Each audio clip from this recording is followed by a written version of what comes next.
The stock market in many ways repeats itself over and over again, and if you're on the right side of this equation, fortunes can be made over and over again as well. And guess what, guys? Once again, easy money is just screaming at us despite the narrative, despite the media, and social media screaming the exact opposite. So let's look at the latest opportunity, and I'll show you exactly how to identify easy money opportunities, rinse and repeat, okay? Just make sure you like the video if you like getting the truth without the hype, because that's exactly where you're gonna get today, guys. And how do I know that this works and history repeats itself and fortunes are made? Well, let me give you guys here a few examples to prove the point, because sure, hey, Luke says it. Hey, show me facts. Okay, so let's go through the first one. Zuck was ruining Meta, and the stock fell all the way down to 80 in 2022, and it had a PE of 9. Okay, that is bankruptcy pricing.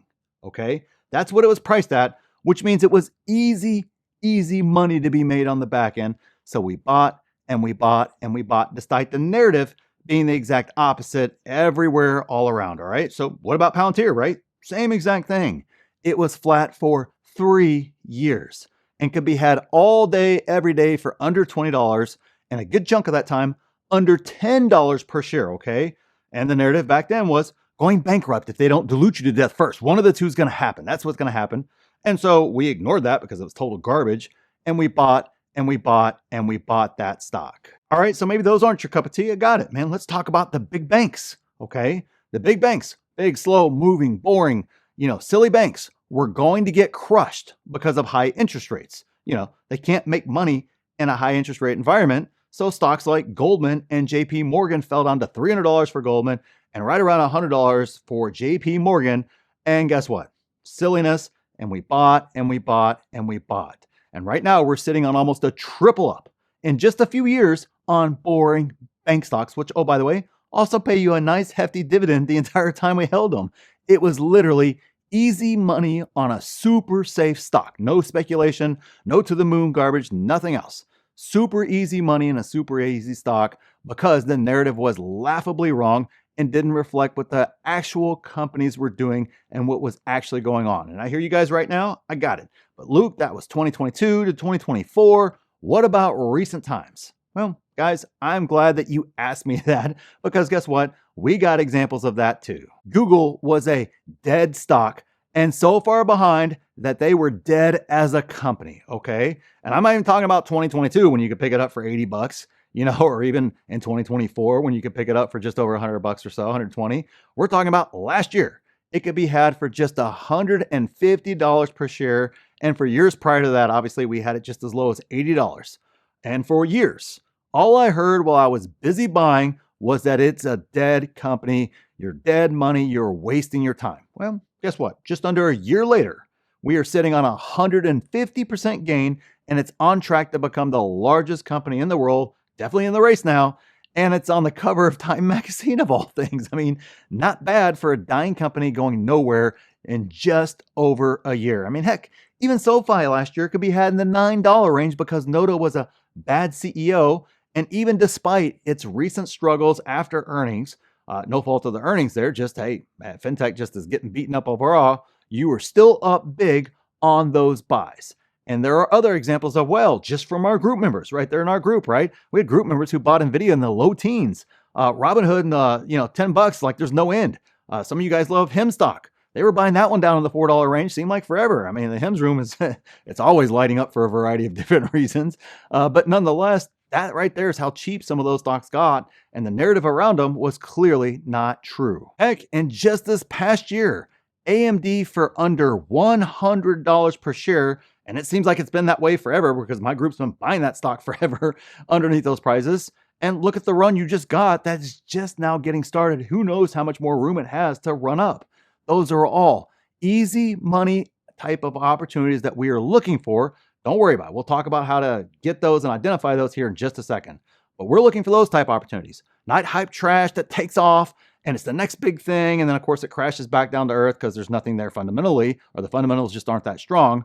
But we're looking for easy, long-term opportunities. That's what we're looking for. Stocks like all the ones we just talked about, great companies at stupid cheap prices which if you wanted to see those buys in real time and see all the discussion around them and the breakdowns and the earnings discussions and everything else, the earnings flash sale ends today, where you get to see all those buys in real time from all of us. Get free coaching, get your free courses, work directly with me to understand fundamentals, understand exactly what's going on, and so much more, guys. We'll talk more about it at the end, but it's the pinned comment for those looking to take advantage. The sale ends this weekend. So how do you find easy money opportunities? Okay, we'll talk about what stocks are next here in just a second, but let's talk about how do you actually find these types of easy money stocks. All right, you do these 4 things and you'll be able to easily identify these stocks as well. Okay, so number 1 is stop chasing stock price and chase great businesses at great prices. This one should be pretty self-explanatory. Okay, folks all the time start chasing stock prices. Stock pops off, and then all of a sudden every comment on YouTube right here, obviously even in my group as well, sometimes even though they know better not to do it, all of a sudden I'm getting a lot of comments. What do you think about this stock? What about that stock?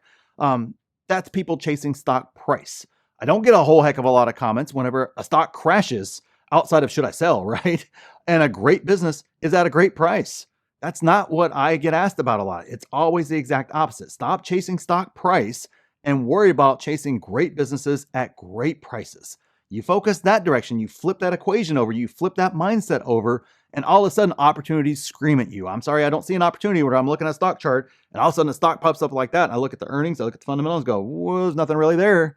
What's going on there? That doesn't interest me at all. That just screams pump and dump. It's pump and dump 98% of the time, not all the time, but a good chunk of the time there. I don't want that. I want a great business at great prices like we just discussed, okay? So number 2, stack shares of those great businesses. Look, it's not about looking at your portfolio, identifying a great opportunity, and then pushing all your money in right there, and then just hoping that, a month later it just takes off on you. Stack those shares of that great business. If you're really a long-term investor, I want that stock to stay down for as long as possible so I can buy as many shares as possible before it does finally have its rocket up, before it does finally make its big move up. But in the meantime, I need to be stacking shares of those great businesses, not trying to put it over here so that way it can go up, so then I can sell, and then I can take those gains and put it over here in this opportunity. Guys, that's a losing game. It works sometimes, it works part of the time. It does not work long term. The studies are out there. I know everybody thinks that they can do it. I know there's a lot of people out there pushing that you can do it, but it is statistically not true. The best thing to do is to simply stack shares of those great companies over a long period of time. And the longer period of time you get, the more money you're going to make long term, assuming that they're performing fundamentally, okay? Now, the next thing you got to do is learn valuation. If you don't know valuation, you don't know if you're getting a screaming deal or not. You don't know if Meta at a 9 PE is a good deal or a bad deal. You don't know if Google, trading at its lowest PE ever last year is a great deal or not. You can't identify if a price is cheap or overpriced, expensive, right? Avoiding hype. You can't know those sorts of things if you don't understand valuation. You have to understand valuation at a high level there. Get in there, learn it. Hey, we talk about it in my group constantly. We do courses, we do coaching sessions on it. There's so much there, but learn it somewhere. Another group. Learn it right here on YouTube. Punch it up in the search bar. Do the work. Put it into practice. It's like swinging a golf club. You got to swing it over and over and over again, and it will start to make sense and you will get better at it, but you have to learn valuation. And actually, before we get to number 4 here, let's talk about a bonus one. The bonus one to identifying great opportunities is to be patient. Okay, we'll get to number 4 here in just a second. I'm sorry, it just popped in my head right here, and I'm like, hey, wait a second, I didn't write patience down. What the heck am I thinking? You got to be patient with your investments. You're not going to 10x your portfolio every year. 2022 was the year I put more money in than ever. In the history of my history with the stock market, 28 years, I put more money in than ever during that year. What did I need to do in order to make a lot of money? Be patient, because of course the money I put in went nowhere for 6 months, 8 months, a year. Some stocks took 3 years to take off. Some stocks still didn't ever take off, right? Got a couple of those that didn't go anywhere. And of course, some stocks took off, 6 months later. Some stocks took off 2 years later. Some stocks took off 1 year later.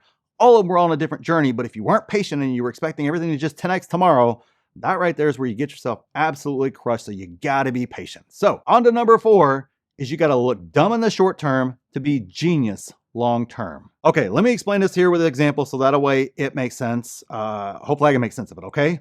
I bought Apple a long, long time ago. It fell 40% after that. Okay. But the reality was I was really dumb in the short term. And I was actually double dumb, if that's even a thing, because I didn't double down whenever it fell 40%. Nonetheless, that right there is what you got to do. Had to look dumb in the short term to get 55,000+ % gain long term on, that stock. That right there is what you got to do. Looks pretty genius long term, look really dumb in the short term. Same thing with Palantir, right? Dead stock for 3 years. Bought it at 15, fell all the way down to 6, right? Went up to 15 again, then fell down to 7. It kind of kept happening over and over again. So, you look smart when you're buying them. When it runs up to 15, then when it falls back down, you look dumb because you bought shares at 15 too, right?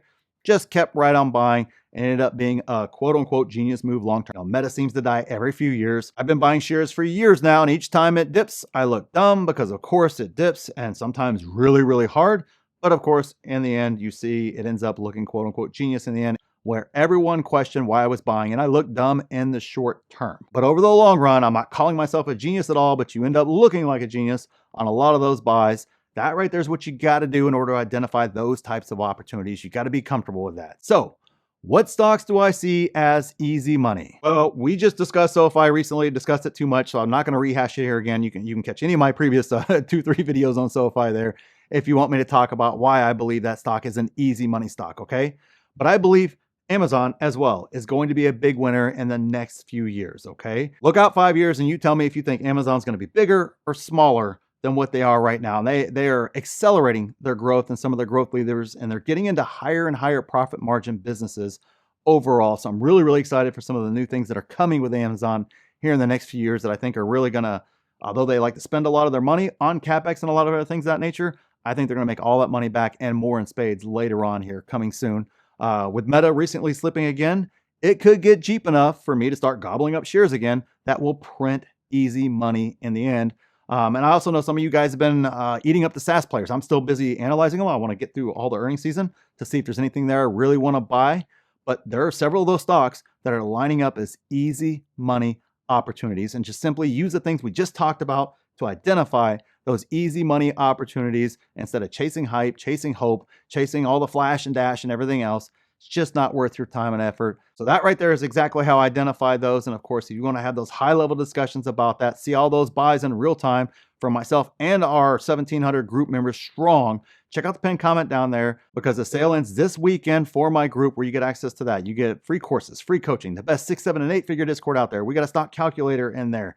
We are teaching fundamentals, how to do this, how to set price targets, how to effectively manage money. Heck, there's even a real estate course in there.